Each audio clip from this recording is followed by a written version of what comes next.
Iginatuwa ng Malacanang ang pagtaas ng 10% sa trust rating ni Pangulong Ferdinand R. Marcos Jr. Tiniyak naman ng Pangulo na patuloy itong magpupursige para sa ikabubuti ng pamumuhay ng mga Pilipino. May report si Bien Manalo. Mas maraming Pilipino pa ang nagpakita ng kumpiyansa sa pamumuno ni Pangulong Ferdinand R. Marcos Jr.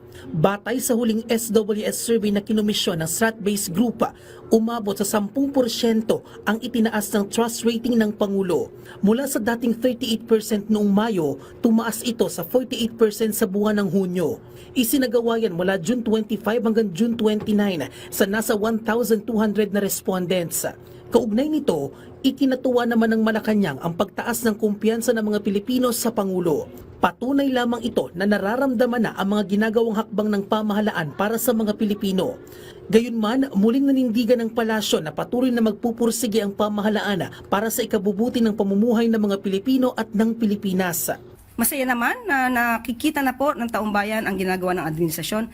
Pero muli, uulitin po natin, ang numero po ay hindi po magiging factor para sa Pangulo na magpakampante.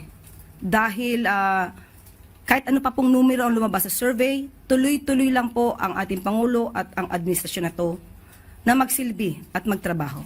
Samantala, sa hiwalay na SWS survey na kinomisyon din ng Strat-Based Group, lumabas sa kanilang June 2025 National Survey na 66% ang nagsabing naisa dapat kaharapin ng direkta ni Vice President Sara Duterte ang inihaing impeachment charges laban sa kanya. Isinagawa ang survey mula June 25 hanggang June 29. Habang sa inilabas na pahayag 2025 second quarter survey, ang non-commissioned nationwide survey ng Publicus Asia Incorporated nakakita ng pagbaba sa rating ng ikalawang Pangulo.